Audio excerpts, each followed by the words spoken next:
पृथ्वी पर जीवन की उत्पत्ति आज भी एक रहस्य बना हुआ है। यदि हमें जीवन की उत्पत्ति के बारे में पता लगाना है तो सबसे पहले हमें उन भू रासायनिक स्थितियों का पता लगाना होगा जिनकी वजह से पृथ्वी ग्रह पर जीवन की जड़ें जमनी शुरू हुई। जब भी हम विकास शब्द पर विचार करते हैं तो हमारे जहन में जीवित चीजों के जैविक विकास के संबंध में ही विचार आते हैं, लेकिन वे प्रक्रियाएं जिनके द्वारा ग्रह, तारे, आकाशगंगाएं और ब्रह्मांड समय के साथ बनते और बदलते हैं, वे भी विकास के ही प्रकार हैं। वो अलग बात है कि इनमें शामिल प्रक्रियाएं काफी अलग हैं, काफी भिन्न हैं। ब्रह्मांड आकाशगंगाओं से युक्त एक बहुत बड़ा खाली स्थान है जिसकी उत्पत्ति लगभग 20 अरब साल पहले हुई। ब्रह्मांड में वर्तमान में दिखाई दे रहे सभी पदार्थ और ऊर्जा शुरू में बहुत छोटे और असीम रूप से ग्रम द्रव्यमान में संघनित थे। एक विशाल विस्फोट जिसे बिग बैंग के रूप में जाना जाता है ने पदार्थ और ऊर्जा को सभी दिशाओं में विस्तारित किया। विस्फोट के बाद वायुमंडलीय स्थिति अधिक स्थिर हो गई। तापमान में भारी गिरावट की वजह से हाइड्रोजन और हीलियम जैसी गैसें बनी और ये ही गैसें आकाशगंगाओं के निर्माण में सहायक रही। इन्हीं आकाशगंगाओं में, जिसमें हमारी अपनी आकाशगंगा मिल्की वे भी शामिल है, में दबाव में परिवर्तन की वजह से गैस और धूल ने बादलों का रूप ले लिया। साथ ही जहां पर पर्याप्त मास और राइट फोर्सेस थी वहां पर बादलों में गिरावट आई, और जहां पर बादलों में पदार्थ का द्रव्यमान पर्याप्त रूप से कंप्रेस हुआ वहां पर परमाणु प्रतिक्रियाएं होने की वजह से एक तारे का जन्म हुआ। वक्त के साथ साथ इस तारे की ऊर्जा में कमी आने लगी, जिसकी वजह से इसमें एक बड़ा विस्फोट हुआ। अंतरिक्ष पहले से ही धूल से भरा था। विस्फोट की वजह से इस धूल पर दबाव आया। इसी दबाव की वजह से सौरमंडल में स्थित धूल के कण बड़े बड़े उल्कापिंड और पत्थरों में बदल गए। साथ ही बादलों में स्थित रेडियो एक्टिव पदार्थ ने ग्रेविटी का निर्माण किया, जिसकी वजह से हाइड्रोजन और हीलियम गैसें नाभि में इकट्ठा होने लगी और यहाँ पर इन्होंने दबाव बनाना शुरू कर दिया। इस बढ़ते दबाव की वजह से यहाँ पर भी विशाल विस्फोट हुआ, जिससे सौरमंडल के सबसे बड़े पिंड हमारे सूर्य का जन्म हुआ। सूर्य आज सबसे अधिक स्थिर अवस्था में अपने जीवन काल का करीब करीब आधा रास्ता तय कर चुका है। पृथ्वी का निर्माण लगभग 4.6 अरब साल पहले सूर्य के चारों ओर फैले धूल के कणों और गैस के मिश्रण से हुआ, जिसकी मुख्य वजह इन धूल के कणों, एस्ट्रॉयड्स और दूसरे बढ़ते ग्रहों के बीच अनगिनत छोटे बड़े टकरावों को माना जाता है। पृथ्वी की आयु ब्रह्मांड की आयु के लगभग 1/3 है। पृथ्वी पर आज तक मिली सबसे पुरानी चट्टान की आयु 4 अरब साल मानी गई है, और कुछ चट्टानों में मिले सबसे पुराने डेट्रिटल जिरकॉन पार्टिकल्स की आयु 4.4 अरब साल आंकी गई है, जो कि पृथ्वी की सतह और स्वयं पृथ्वी की रचना के आसपास का कालखंड है। पृथ्वी के इतिहास का पहला युग, जिसकी शुरुआत लगभग 4.54 अरब साल पहले सौर निहारिका यानी कि नेबुला से हुई अभिवृद्धि के द्वारा पृथ्वी के निर्माण के साथ हुई, को हाइडियन कहा जाता है। अंतरिक्ष में फैले धूल के कण और एस्ट्रॉयड्स अपने भारी वजन और सूरज की ग्रेविटी फोर्स की वजह से सूर्य के चारों ओर घूमने लगे। इसी गुरुत्वाकर्षण की वजह से सारे पिंड और गैस एक दूसरे से जुड़ने लगे। चक्कर काटने की वजह से विशाल ऊर्जा का संयोजन हो गया और अब यह एक चमकते हुए स्थिर गोले के रूप में प्रतीत हो रहा था। शुरुआती वातावरण में ऑक्सीजन ना के बराबर थी। पृथ्वी का अधिकांश भाग सौरमंडल में घूम रहे दूसरे निकायों से बार बार टकराकर पिघलता रहा, जिसके फलस्वरूप अधिक मात्रा में ज्वालामुखी बने। जब पृथ्वी अपनी शुरुआती अवस्था में थी तो थिया नामक ग्रह के साथ एक विशाल प्रभाव टक्कर ने चंद्रमा का निर्माण किया था। ऐसा माना जाता है कि थिया ग्रह, जो मंगल ग्रह से थोड़ा छोटा रहा होगा, उसका निर्माण सूर्य व पृथ्वी से 150 मिलियन किलोमीटर दूर स्पेस डस्ट के संचयन से हुआ होगा। समय के साथ साथ इसमें ये पदार्थ और अधिक मात्रा में जुड़ने की वजह से थिया का भार बढ़ने लगा। शुरुआती दौर में शायद थिया की कक्षा स्थिर रही होगी, लेकिन बाद में ये बढ़ते हुए भार की वजह से असंतुलित हो गई। लैग्रैंजियन पॉइंट के चारों ओर थिया की घूर्णन कक्षा बढ़ती गई और अब ये विशाल ग्रह तेजी से पृथ्वी की ओर बढ़ना शुरू हो गया, जिसकी रफ्तार 15 किलोमीटर पर सेकंड है, यानी बंदूक के द्वारा छोड़ी गई एक गोली की रफ्तार से भी लगभग 20 गुना ज्यादा तेज। इस संघातकारी ग्रह का पृथ्वी के साथ जोरदार टकराव के कारण खरबों टन लावा सौरमंडल में बिखर जाता है। प्रभावकारी ग्रह थिया की भीतरी परत व बाहरी आवरणों से निकला अधिकांश पदार्थ पृथ्वी के चारों ओर कक्षा में बना रहता है और कुछ हजार सालों में ही पृथ्वी का गुरुत्वाकर्षण बल इस बिखरे हुए मलबे को 3000 किलोमीटर चौड़े गोलाकार पिंड में बदल देता है।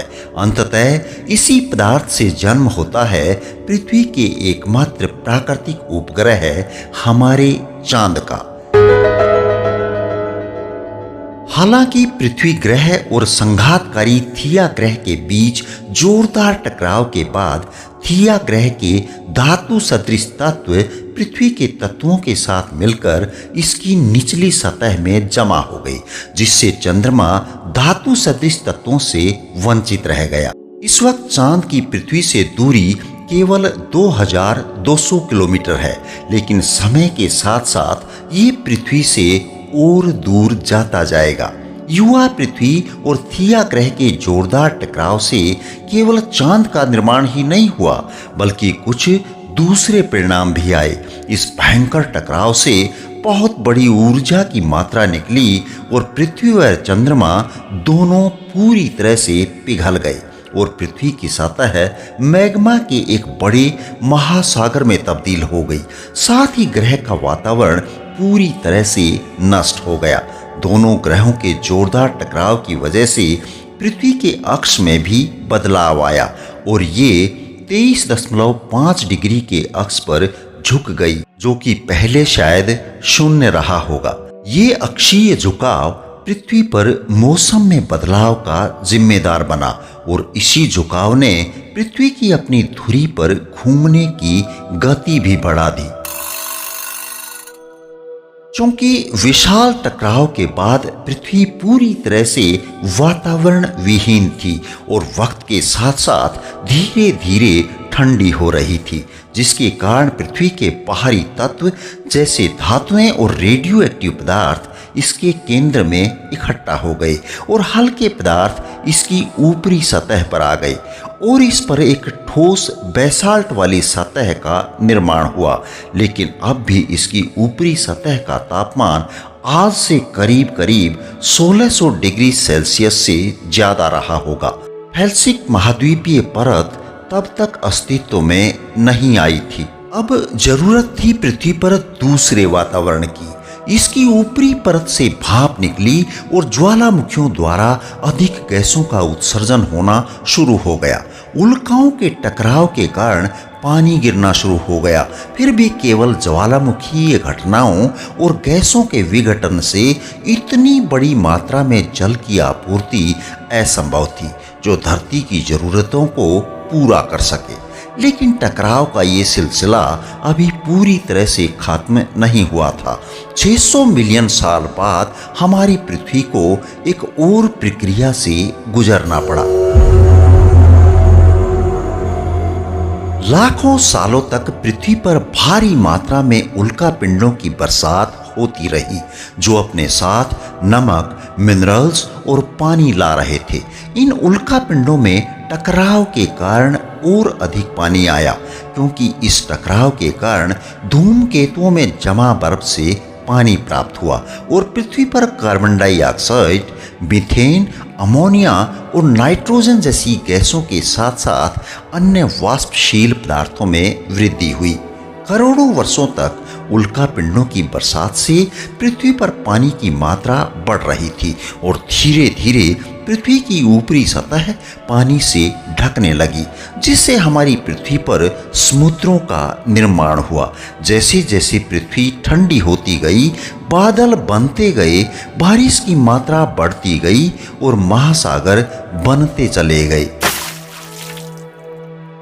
आपको बता दें कि आज जिस पानी को पीकर आप अपनी प्यास बुझा रहे हैं, इसने अरबों सालों तक अरबों मील लंबा सफर तय करके आपको जीवन दान दिया है, जो कि इस धरती की उपज नहीं बल्कि हमें मेटियोर्स के जरिए मिला है।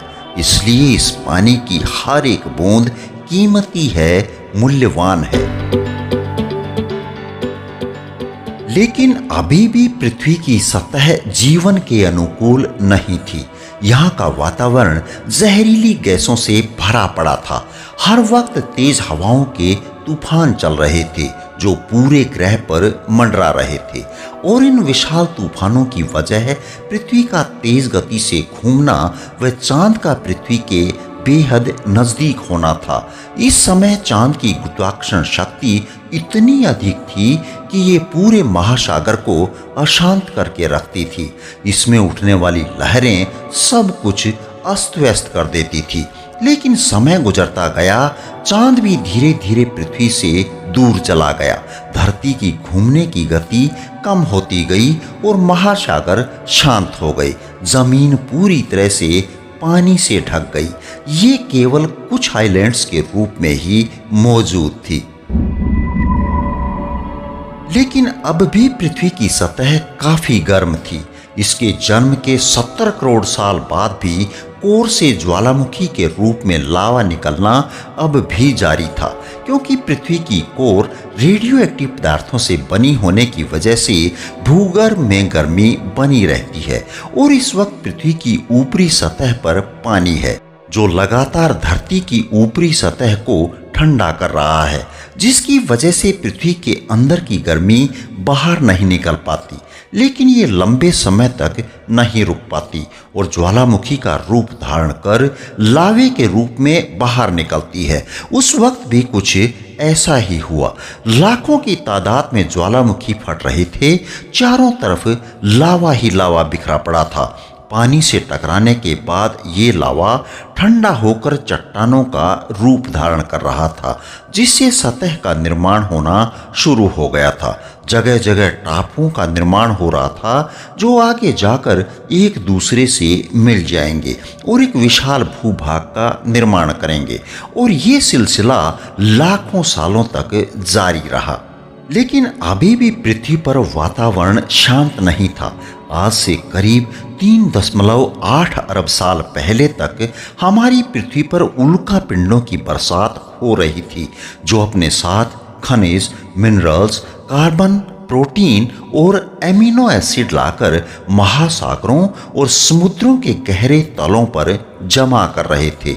इन गहरे तलों पर तापमान बहुत ही कम था, जिसकी वजह यहाँ सूर्य की रोशनी का नहीं पहुँच पाना था।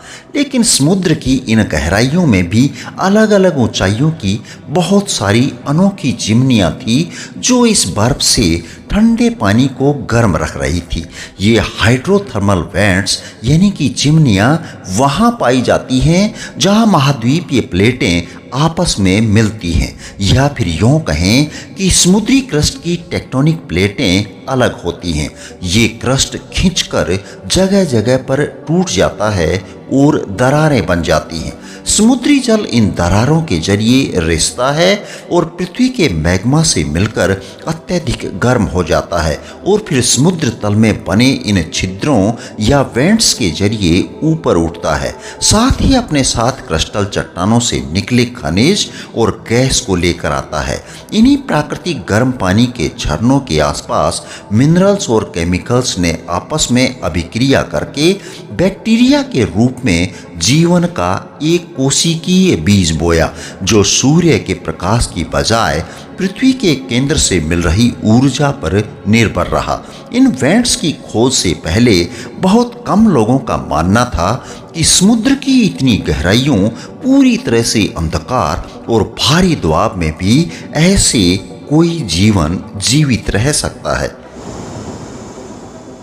ये यूनिसेलुलर बैक्टीरियाज समुद्र में बहुत ही तेजी के साथ बढ़ने लगे।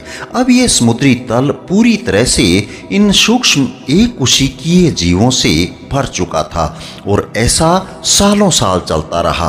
आज से तकरीबन 3.5 अरब साल पहले समुद्र के गहरे तल पर इन बैक्टीरियाज की संख्या इस कद्र बढ़ गई थी कि इन्होंने आपस में जुड़कर खुद को पत्थरों जैसी संरचनाओं में बदल लिया। इनको स्ट्रोमेटोलाइट के नाम से जाना जाता है।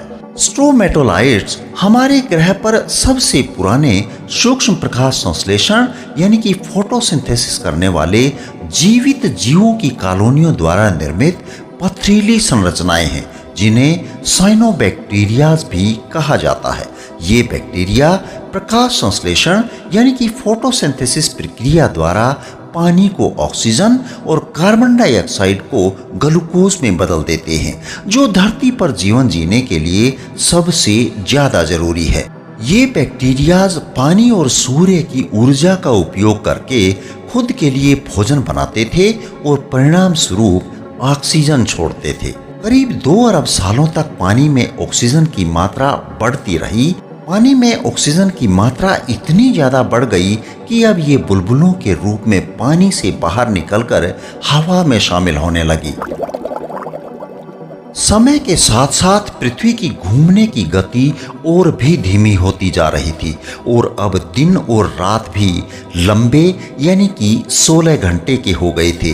धरती पर अब भी किसी जटिल संरचना वाले जीव का विकास नहीं हुआ था। अभी तक ना तो यहाँ पर डायनासोर्स आए हैं और ना ही कोई पेड़ पौधा। धरती पर केवल छोटे छोटे द्वीप नजर आ रहे थे जो चारों ओर से पानी से घिरे हुए थे। मगर अब धरती के क्रस्ट में हलचल शुरू हो गई थी, जिससे धरती की सतह कई सारी टेक्टोनिक्स प्लेटों में टूट गई। इन प्लेटों के मूवमेंट के कारण इन छोटे बड़े द्वीपों और चट्टानों से मिलकर एक महाद्वीप यानी कि सुपर कॉन्टिनेंट का निर्माण हुआ, जिसका नाम पड़ा रोडिनिया। इस वक्त धरती का तापमान करीब 20 डिग्री सेल्सियस और एक दिन 18 घंटों का हुआ करता था। मगर अब समय के साथ साथ यहाँ पर स्थितियाँ भी बदल रही थी। आज से तकरीबन 75 करोड़ साल पहले धरती की क्रस्ट में एक बार फिर से बड़ी हलचल पैदा हुई। परिणाम स्वरूप सुपर कॉन्टिनेंट टूटकर 2 भागों में बंट गया।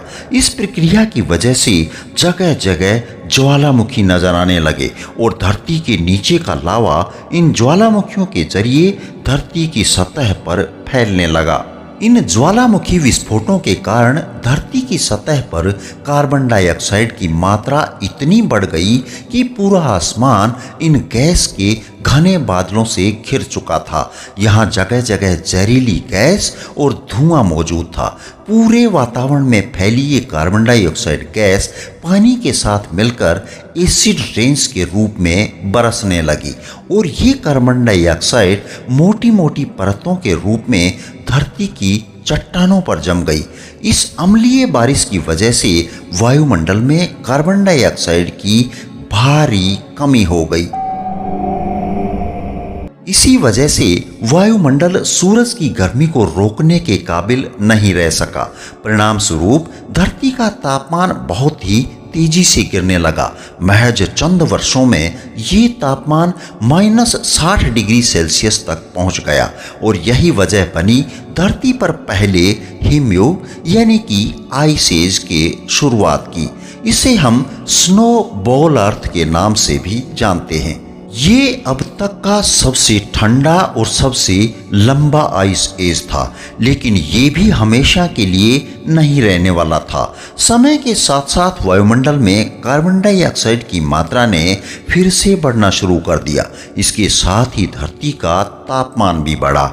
यहाँ पर जमी हुई बर्फ धीरे धीरे पिघलने लगी और हिमयुग का खात्मा हो गया। अब पृथ्वी पर एक दिन 22 घंटे का हो चुका था। धरती का तापमान सामान्य होने लगा, लेकिन हम ये तो भूल ही गए कि इस हिमयुग के आने से पहले समुद्र में पनप रहे उस सिंगल सेल बैक्टीरिया का क्या हुआ। तो चलिए फिर हम उनके बारे में भी जान लेते हैं। ये आज से करीब 54 करोड़ साल पहले की बात है, क्योंकि धरती पर सारा बर्फ पिघलकर पानी बन चुका था। ये समुद्री जल जीवन जीने के उपयुक्त था, क्योंकि इसमें ऑक्सीजन की मात्रा बढ़ गई थी। अब ये एक कोशिकीय जीव दूसरे रूपों में भी विकसित हो चुके थे, जो देखने में अजीबोगरीब कीड़ों की तरह लगते थे, जो सिंगल सेलुलर जीवों से कॉम्प्लेक्स मल्टी सेलुलर ऑर्गेनिज्म वाली प्रजाति के रूप में विकसित हुए थे। ये हैं विवासिया और पिकाइया। उस वक्त इनकी लंबाई मात्र 5 सेंटीमीटर के करीब थी। इनके साथ ही कुछ समुद्री जीव भी शामिल हैं, जिन्हें एनोमलोकैरिस कहा जाता है। पिकाइया इतिहास के ऐसे पहले जीव थे जिनके पास रीढ़ की हड्डी मौजूद थी, और इसी विकास के क्रम में ये अंग हमें भी मिलने वाला था। आज से करीब 46 करोड़ साल पहले टेक्टोनिक्स प्लेट्स के खिसकने से धरती का सुपर कॉन्टिनेंट फिर से कई भागों में टूट गया और एक नए महाद्वीप ने जन्म लिया, जिसे गोंडवाना कहा जाता था। इस वक्त तापमान लगभग 30 डिग्री सेल्सियस और हवा में ऑक्सीजन की मात्रा भी अच्छी खासी है, मगर जमीन पर कोई पेड़ पौधा और जीव जंतु नजर नहीं आ रहे थे। इसके पीछे की क्या वजह हो सकती है? दरअसल इसका मुख्य कारण था सूरज से आने वाली खतरनाक अल्ट्रा वायलेट किरणें। लेकिन अब वायुमंडल में एक नई परत का निर्माण हो रहा था, जिसे हम ओजोन परत के नाम से जानते हैं, जो हमें खतरनाक अल्ट्रावायलेट किरणों से बचाती है। जब सूर्य की पराबैंगनी किरणें ऑक्सीजन गैस से टकराती हैं तो ओजोन गैस बनती है। इस ओजोन लेयर से सूर्य की साधारण रोशनी तो गुजर सकती है, लेकिन ये अल्ट्रावायलेट किरणें इसे पार नहीं कर पाती हैं और धीरे धीरे ओजोन गैस ने एक मोटी चादर का रूप धारण कर लिया है। इसी तरह से तकरीबन 12 करोड़ साल बीत जाते हैं। धरती पर अल्ट्रावायलेट रेडिएशन लगभग ना के बराबर हो जाता है। इसके कारण पृथ्वी पर नन्हे शैवाल नजर आने लगे हैं, जो धरती के पहले लैंड प्लांट्स के रूप में उभरे हैं। आज से लगभग 37 करोड़ साल पहले समुद्री मछली टिकटॉलिक ने समुद्र से बाहर आने की हिम्मत जुटाई। इसने अपने पंखों को पैरों के रूप में इस्तेमाल किया और धीरे धीरे चलना शुरू किया। अब इसके अंग धीरे धीरे विकसित हो रहे थे। अगले 1.5 करोड़ साल के विकास क्रम की जद्दोजहद के बाद ये जीव पानी को छोड़ जमीन पर रहने लगे थे। इन जीवों को टेट्रापोड्स भी कहा जाता है।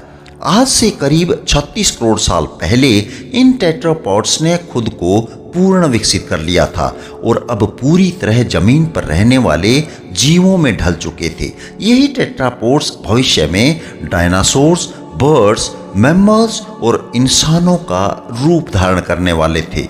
बदलते वातावरण और समय के साथ जमीन पर जहरीले कीड़े मकोड़े, मकड़ियाँ और कान खजूरों जैसे जीवों की प्रजातियों का भी उदय हो गया है। इस तरह के जीवों को ऑर्थोपोड्स कहते हैं। लेकिन हर वक्त इसी तरह से सब कुछ शांत नहीं चलने वाला था।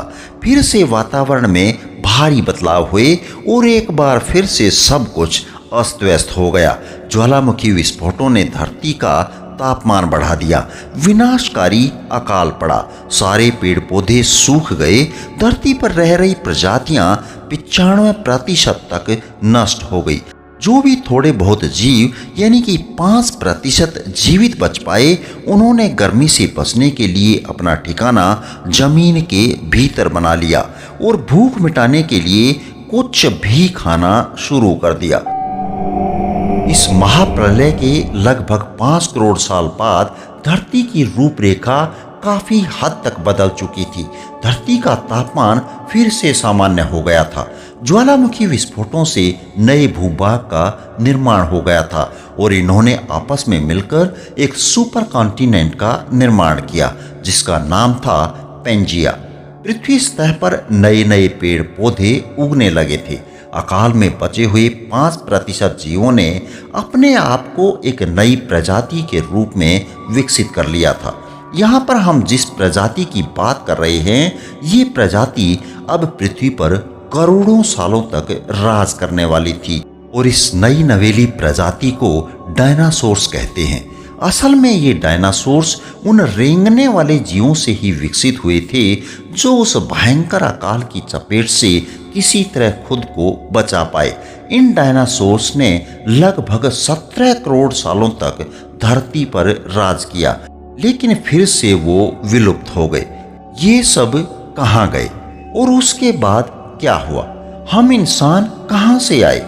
इस सवाल का जवाब देना अभी बाकी है, जिसे हम किसी दूसरी वीडियो में जानेंगे। धन्यवाद। जय हिंद, जय भारत।